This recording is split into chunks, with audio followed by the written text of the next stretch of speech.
الحمد لله نحمده ونستعينه ونستغفره ونؤمن به ونتوكل عليه ونعوذ بالله من شرور أنفسنا ومن سيئات أعمالنا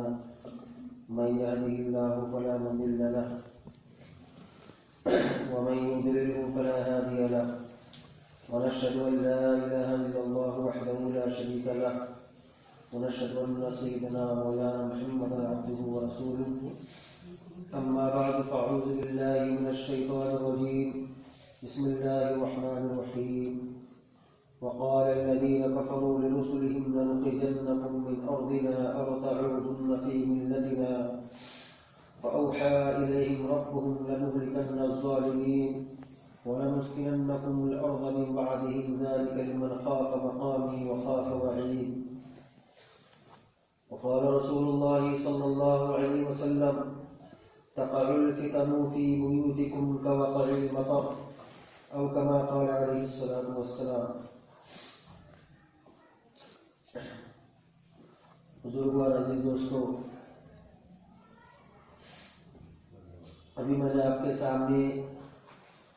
سورہ ابراہیم کی آیت نمبر 13 تلاوت کی ہے، اور اس کے بعد اللہ کے نبی صلی اللہ علیہ وسلم کی ایک حدیث تلاوت کی، ایک حدیث پڑھی ہے، اور میں کوشش کروں گا کہ مختصر سے وقت میں ان دونوں کے متعلق کچھ عرض کر سکوں، اور اللہ سے دعا ہے کہ جو میں عرض کروں وہ صحیح ہو، اور جو عرض کروں اللہ تبارک و تعالیٰ اس پر آپ کو ہم سب کو عمل کرنے کی توفیق عطا فرمائے۔ جیسا کہ آپ حضرات جانتے ہیں کہ موجودہ حالات اہل ایمان کے لیے ناسازگار ہے، اور یہ ابھی سے نہیں ہے، پہلے سے ہی مسلمانوں کے لیے حالات ناسازگار ہوتے چلے آ رہے ہیں۔ بس فرق اتنا ہے کہ سوشل میڈیا کے عام ہونے کی وجہ سے اب ہمیں ان حالات کی کمزوری کا احساس اب ہو رہا ہے۔ پہلے صرف مخصوص طبقہ مسلمانوں کی حالات کی ناسازگاری کو جانتا تھا، مسلمانوں کی پستی کو جانتا تھا، لیکن اب سوشل میڈیا عام ہونے کی وجہ سے ہر طبقہ، ہر فرد اس کو جاننے لگا ہے۔ یہ NRC کے نام سے، CAA کے نام سے مسلمانوں کے خلاف اور اسلام کے خلاف وہ سازشیں کی جا رہی ہے، وہ ابھی کی نہیں ہے، اس کے پہلے کی حکومت میں بھی اور اس کے پہلے بھی مسلمانوں کے خلاف، اسلام کے خلاف سازشیں کی جاتی رہی ہے۔ ہم اس سے ناشنا تھے، یہ الگ سی بات ہے، ورنہ جو اس کے پہلے کے لوگ جو نیوز وغیرہ کے قریب رہا کرتے تھے، ان کے سامنے یہ ساری باتیں، یہ ساری چیزیں آتی رہی ہیں۔ سیاست کے جو قریب رہ چکے ہیں وہ لوگ اچھی طریقے سے جانتے ہیں کہ مسلمانوں کے لیے حالات ناسازگار اس کے پہلے بھی ہوتے رہے ہیں، لیکن ابھی جو حالات ناسازگار ہوئے ہیں اس کے لیے ہماری جو ایکٹیویٹی ہے، جو ہم لوگ کام کر رہے ہیں، احتجاج کرنا اور دوسرے طریقے سے ان حالات کی ناسازگاری کو ختم کر کے حالات کو سازگاری پر لانا، اس کے لیے جو ہم کوشش کر رہے ہیں، احتجاج کر رہے ہیں علماء کی رہنمائی میں، علماء کی رہبری میں، یہ بہت اچھی چیز ہے، ہونا بھی چاہیے، لیکن صرف اس پر اکتفا کر لینا، اپنے حالات کو سازگار بنانے کے لیے محض ان چیزوں پر، ان چند باتوں پر، چند ایکٹیویٹی پر اپنے آپ کو جمع کر صرف اسی پر اکتفا کر کے بیٹھ جانا، یہ حماقت ہے۔ اصل جو ہے، بیماری جو ہے، اس کا جو علاج کرنے سے پہلے یہ دیکھنا ضروری ہوتا ہے کہ بیماری کس سبب سے لگی ہے۔ مجھے اگر پیٹ میں درد ہے تو میں ڈاکٹر کے پاس جاؤں گا تو ڈاکٹر سب سے پہلے یہ معلوم کرنے کی کوشش کرے گا کہ میرے پیٹ میں تکلیف کس وجہ سے ہوئی ہے، پیٹ میں درد کا جو سبب کیا بنا ہے، پیٹ میں کسی قسم کا انفیکشن ہونے کی وجہ سے پیٹ میں تکلیف ہے یا کسی اور کارن کی وجہ سے پیٹ میں تکلیف ہے. یہ ساری چیزوں کی تہ تک ڈاکٹر جا کر پھر اس مرض کا علاج شروع کرے گا. پیٹ میں تکلیف انفیکشن کی وجہ سے ہے تو وہ انفیکشن کو ختم کرے گا، تب جا کے پیٹ کا درد مکمل طریقے سے ختم ہوگا. لیکن اگر وہ ڈاکٹر مرض کی جڑ تک نہ جاتے ہوئے، مرض کے سبب کو معلوم نہ کرتے ہوئے، محض پین کلر کے ذریعے سے اگر پیٹ کی تکلیف کو دور کرنا چاہے تو اس کو وقتی طور پر تو آرام مل جائے گا، وقتی طور پر تو اپنے آپ کو ٹھیک محسوس کرے گا، درد دفع ہو جائے گا، لیکن وہ مرض اندر ہی اندر جڑ پکڑ لے گا اور وہ مرض بڑھ جائے گا. صرف بڑھے نہیں بلکہ وہ انفیکشن اور دیگر امراض کو پیدا کرے گا. آج ہماری صورتحال یہی ہے. ہم جو کام کر رہے ہیں موجودہ پریشانیوں کی وجہ سے احتجاج تو کر رہے ہیں، لیکن یہ احتجاج کرنا اور اپنے اوپر ہونے والے ظلم کو دفع کرنے کے لیے روڈ پر نکل کے آ جانا، اس سے وقتی آرام ملے گا. میں اس کی مخالفت نہیں کر رہا کہ ایسا نہیں کرنا ہے، میں صرف یہ عرض کرنا چاہ رہا ہوں کہ صرف اس پر اکتفا کر لینا حماقت ہے. ہمارے اوپر جو حالات آئے ہیں یہ ایک بیماری ہے، اس بیماری کا ہم کو سبب معلوم کرنا ہوگا. اس بیماری کا ہم کو سبب معلوم کرنا ہوگا کہ یہ بیماری کیوں لگی ہے، یہ حالات ہمارے اوپر کیوں آئے ہیں. ہم اہل ایمان ہونے کے باوجود پریشان کیوں ہیں؟ ہم لا الہ الا اللہ محمد رسول اللہ صلی اللہ علیہ وسلم پڑھنے کے باوجود پریشان کیوں ہیں؟ ہم اپنے اللہ کی وحدانیت کو تسلیم کیا ہے، نبی کریم صلی اللہ علیہ وسلم کی رسالت کو تسلیم کیا ہے. اللہ نے قرآن کریم میں فرمایا ہے یرفع اللہ الذین آمنوا منکم والذین اوتوا العلم درجات. قرآن کہتا ہے کہ اللہ تبارک و تعالی اہل ایمان کے درجات کو بلند کرتا ہے. تو اہل ایمان کے درجات بلند ہونی چاہیے، اہل ایمان کا ایک روز دبدبہ ہونا چاہیے، اہل ایمان غالب ہونے چاہیے. پھر یہ کیا ہوا کہ ایمان والا ہونے کے باوجود مغلوب ہو کر رہ گیا، ایمان والا ہونے کے باوجود دشمن ہمارے اوپر حاوی ہو گیا. ہم ایمان والے ہیں، ہم اسلام والے ہیں، اللہ کو ماننے والے ہیں، نبی کی رسالت کو تسلیم کرنے والے ہیں، پھر بھی ہم سے اتنی دشمنی کیوں کہ ہمیں یہاں سے نکالنے کی بات کی جانے لگی. یہ مصیبتوں کا پہاڑ ہم پر کیوں ٹوٹ رہا ہے، یہ بیماری ہم پر کیوں آ رہی ہے؟ ہم اس کا سبب نہ معلوم کر کے صرف چند چیزوں پر اگر اتفاق کر کے بیٹھے ہیں تو یہ حماقت ہے. اور یہ حالت، یہ پریشانی اور مصیبتیں اس وجہ سے آ رہی ہیں، قرآن کریم سے معلوم کریں گے تو پتہ چلے گا کہ یہ حالات اور یہ مصیبتیں ہمارے اوپر اس وجہ سے آ رہی ہیں کہ ہم ایمان والے تو ہیں لیکن ایمان کے تقاضوں کو ہم پورا نہیں کر رہے. لا الہ الا اللہ محمد رسول اللہ صلی اللہ علیہ وسلم پڑھنے کے بعد ایک ایمان والے کا زندگی کا مقصد بدل جاتا ہے. چلنے پھرنے کا انداز بدل جانا چاہیے، اٹھنے بیٹھنے کا انداز بدل جانا چاہیے، کاروبار کرنے کا انداز بدل جانا چاہیے،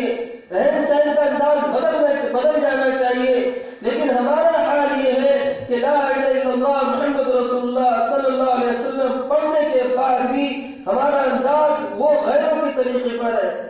ہمارا چلنا غیروں کے طریقے پر، ہمارا اٹھنا غیروں کے طریقے پر، ہمارا بولنا غیروں کے طریقے پر، ہمارا کاروبار کرنا غیروں کے طریقے پر.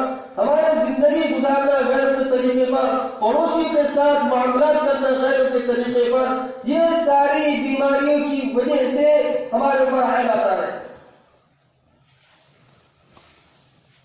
اب یہ بیماری ہم کو لگی ہے احکامات سے روگردانی کرنے کی بنا پر، لا الہ الا اللہ کے تقاضوں پر نہ چلنے کی بنا پر۔ تو ظاہر بات ہے ہم کو سب سے پہلے اس انفیکشن کو، اس بیماری کو ختم کرنے کے لیے اس کے سبب کو ختم کرنا ہوگا جس کی وجہ سے بیماری آئی ہے۔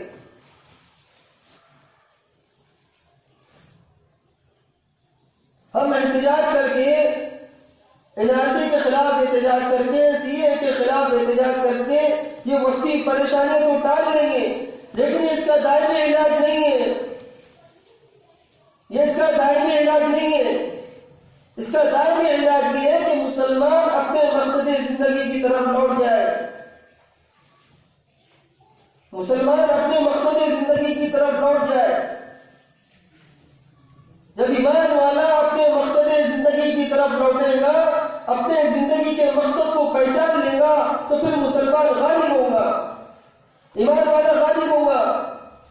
نبی کریم صلی اللہ علیہ وسلم کی سیرت کو،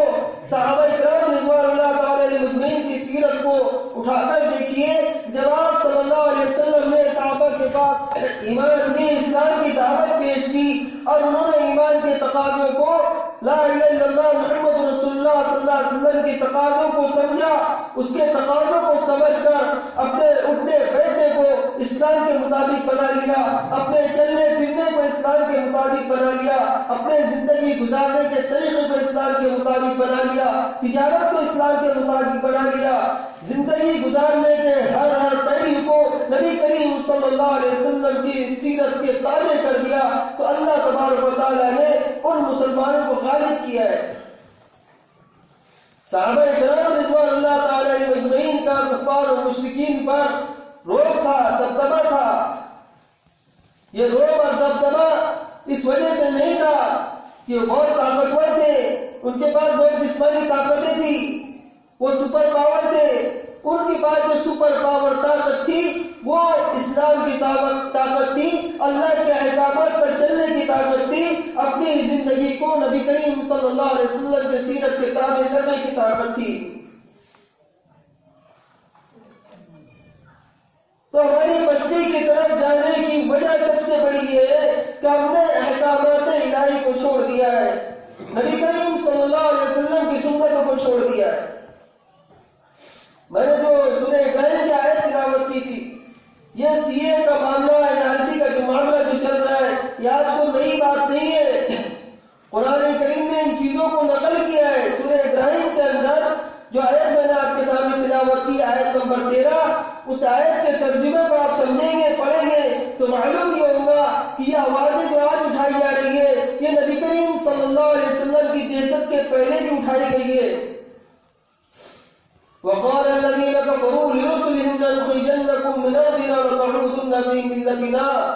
اور کہا کافروں نے رسول سے، لنخرجنكم من ارضنا، ہم تم کو اپنی زمین سے نکال دیں گے۔ نبی کریم صلی اللہ علیہ وسلم سے پہلے جو انبیاء کرام علیہ السلام ہیں، ان کو، جو انبیاء کرام علیہ السلام کو کفار و مشرکین یہ کہا کرتے تھے کہ ہم تم کو اپنے ملک سے نکال دیں گے، تم کو اگر اس ملک کے اندر رہنا ہے تو ہمارے مذہب کے ساتھ رہنا ہوگا، ہمارے مذہب کو قبول کرنا ہوگا، ہمارے مذہب کو اپنانا ہوگا۔ یہ کفار و مشرکین رسولوں سے کہا کرتے تھے۔ اور لَتَعُودُنَّ فِي مِلَّتِنَا،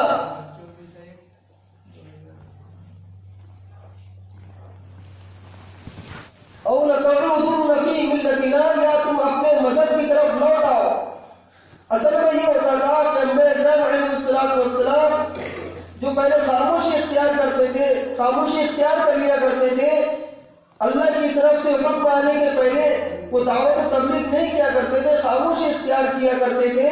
اس وقت کی وہ خاموشی کو کفار و مشرکین اپنی غلاظت کی وجہ سے یہ سمجھا کرتے تھے کہ نعوذ باللہ نعوذ باللہ، یہ انبیاء کرام علیہ السلام بھی ہمارے مذہب کے ہیں، ہمارے دھرم کے ہیں، تو اس لیے انہوں نے کہا لَتَعُودُنَّ فِي مِلَّتِنَا، یا اپنے دھرم کی طرف، اپنے مذہب کی طرف لوٹ آؤ۔ تو یہ آواز پہلے بھی اٹھائی گئی ہے کہ تم ہمارے دھرم کو اختیار کر لو، نہیں تو تم کو ملک سے نکال دیا جائے گا۔ فَأَوْحَىٰ إِلَيْهِمْ رَبُّهُمْ لَنُهْلِكَنَّ الظَّالِمِينَ، تو اس وقت انبیاء اکرام علیہ السلام کی طرف اللہ کی جانب سے جو حکم نازل ہوا، اس حکم پر آج مسلمان کو عمل کرنا ہوگا۔ کیا حکم نازل ہوا؟ فَأَوْحَىٰ إِلَيْهِمْ رَبُّهُمْ لَنُهْلِكَنَّ الظَّالِمِينَ، اپنے اللہ نے وحی کی انبیاء اکرام علیہ السلام کی طرف، لَنُهْلِكَنَّ الظَّالِمِينَ، ہم ضرور بھی ضرور ظالموں کو ہلاک کر دیں گے۔ ایمان والوں کو، اللہ کے احکامات پر چلنے والوں کو، انبیاء کرام علیہ السلام کے طریقے کو اپنانے والوں کو گھبرانے کی کوئی ضرورت نہیں، پریشان ہونے کی کوئی ضرورت نہیں۔ یہ جو کفار و مشرکین تم سے کہہ رہے ہیں ہم تم کو ملک سے نکال دیں گے، تم ہمارے دھرم کو قبول کر لو، نہیں تو تم کو نکال دیا جائے گا، اللہ فرماتا ہے لَنُهْلِكَنَّ الظَّالِمِينَ، ہم ضرور بھی ضرور ظالموں کو ہلاک کریں گے۔ اللہ کا فرمان ہے، جب اللہ نے فرما دیا ایسے ظالموں کو جو ایمان والوں کو نکالنے کی بات کرے گا، ایمان والوں کو مارنے کی بات کرے گا، ہم اس کو ہلاک کر دیں گے۔ جب اللہ نے فرما دیا تو ایسا ہو کر رہے گا، کوئی دوسری بات ہے ہی نہیں۔ ہو سکتا ہے ہوا نہیں ہوا، ایسا نہیں ہے۔ میری بات جھوٹی ہو سکتی ہے، آپ کی بات جھوٹی ہو سکتی ہے، آپ کی بات غلط ہو سکتی ہے، میری بات غلط ہو سکتی ہے، لیکن اللہ کا فرمان غلط نہیں ہو سکتا۔ اللہ نے تاکیداً فرمایا ہے، تاکید کے ساتھ فرمایا ہے لَنُهْلِكَنَّ الظَّالِمِينَ، ہم ضرور ظالموں کو ہلاک کریں گے۔ وَلَنُسْكِنَنَّكُمُ الْأَرْضَ مِن بَعْدِهِمْ، اور ظالموں کو ہلاک کرنے کے بعد ہم تم کو اس زمین کا حاکم بنا دیں گے، اس ملک کا تم کو ہم حاکم بنا دیں گے۔ وَلَنُسْكِنَنَّكُمُ الْأَرْضَ مِن بَعْدِهِمْ، لیکن یہ ایسے ہی نہیں ہوگا۔ تم کو جو نکالنے کی بات کر رہے ہیں ان کو ہلاک کرنے والا معاملہ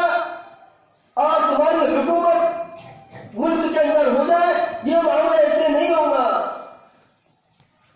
اس کے لیے ہم کو دین کے ساتھ زندگی گزارنا ہوگا۔ ذَلِكَ لِمَنْ خَافَ مَقَامِي وَخَافَ وَعِيدِ، یہ معاملہ اللہ تبارک و تعالیٰ ان لوگوں کے ساتھ کریں گے ذَلِكَ لِمَنْ خَافَ مَقَامِي وَخَافَ وَعِيدِ، جو اللہ کے سامنے کھڑا ہونے سے ڈرے گا اور اللہ کی وعیدوں سے ڈرے گا۔ تو کفار و مشرکین پر غلبہ پانے کے لیے یہ ضروری ہے کہ ہم اللہ کے سامنے کھڑے ہونے سے ڈر جائیں، اللہ کی وعیدوں سے ڈرے۔ تو اللہ کے سامنے کھڑے ہونے کا جس کو ڈر ہوگا وہ جھوٹ نہیں بولے گا، اللہ کے سامنے جس کو کھڑے ہونے کا ڈر ہوگا وہ نماز نہیں چھوڑے گا، اللہ کے سامنے جس کو کھڑے ہونے کا ڈر ہوگا وہ خیانت نہیں کرے گا، اللہ کے سامنے جس کو کھڑے ہونے کا ڈر ہوگا وہ اپنی عورتوں کو بے پردہ اور بے حیا نہیں گھمائے گا، اور اللہ کے سامنے جس کو کھڑے ہونے کا ڈر ہوگا وہ فحاشیت اور عریانیت سے دور ہوگا، اللہ کے سامنے جس کو کھڑے ہونے کا ڈر ہوگا وہ تجارت میں دھوکہ نہیں کرے گا، تجارت میں جھوٹ نہیں بولے گا، امانت میں خیانت نہیں کرے گا، راتوں کو موبائل کے اندر گندی فلمیں نہیں دیکھے گا۔ اگر بیدار ہونا ہے، اپنے حالات کو سازگار بنانا ہے، دنیا اور آخرت کی سرخروئی حاصل کرنا ہے، تو اس آیت پر عمل کر لو۔ لمن خاف مقامی وخاف وعید، اللہ تبارک و تعالیٰ کے سامنے کھڑے ہونے سے ڈرو، اللہ کے اس وعیدوں سے ڈرو۔ ذرا سوچو تو صحیح، یہ جو ہم فحاشیت اور عریانیت کی زندگی گزار رہے ہیں، بے نمازی کی زندگی گزار رہے ہیں، جھوٹ کی، فریب کی، دھوکے کی زندگی گزار رہے ہیں، یہ زندگی ہم کب تک کے گزار رہے ہیں؟ کلوا وتمتعوا قلیلا انکم مجرمون، اللہ نے فرمایا کھا لو پی لو مزے کر لو، یقیناً تم مجرم ہو۔ وتمتعوا فإن مصيركم إلى النار، دنیا کے اندر جتنا تم کو عیش کرنا ہے کر لو، دھوکہ دے کر مال حاصل کرنا چاہتے ہو کر لو، دھوکہ دے کر شہرت حاصل کرنا چاہتے ہو کر لو، عزت کے لیے فریب کرنا چاہتے ہو، لوگوں کا دل دکھانا چاہتے ہو کر لو، فإن مصيركم إلى النار، تمہارا ٹھکانہ جہنم ہے۔ یاد رکھو جب تک کہ دین کی طرف نہیں لوٹو گے یہ کفار و مشرکین تم پر غالب آتے رہیں گے اور تم کو گاجر مولی کی طرح کاٹتے رہیں گے۔ اللہ کے احکامات کی طرف آ جاؤ، اللہ کے احکامات کی طرف آ جاؤ، نبی کریم صلی اللہ علیہ وسلم کی اتباع کی طرف آ جاؤ۔ مسلمان کے لیے، اہل ایمان کے لیے قاعدہ اور ضابطہ ہے کہ اگر وہ ترقی کرنا چاہتا ہے تو دیندار بن کر ہی ترقی کر سکتا ہے۔ یہ مغربیت نے تم کو جو سوشل چھوڑ دیا ہے، مغربیت نے تم کو یہ شیطانی وسوسے کو ڈالا ہے، اس وسوسے سے باہر نکل جاؤ کہ بغیر دین کے ذریعے بھی کامیاب ہو سکتے ہیں، بغیر اللہ کے احکامات کے بھی کامیاب ہو سکتے ہیں، بغیر نبی کے طریقے پر چل کر بھی کامیاب ہو سکتے ہیں۔ یہ شیطان کے وسوسے سے باہر آ جاؤ۔ کامیابی کے لیے دین کا ہونا شرط ہے۔ آج ہم نے ایک اچھا بہانہ ڈھونڈ لیا، ان اللہ مع الصابرین، اللہ صبر کرنے والے کے ساتھ ہے۔ صاحب حالات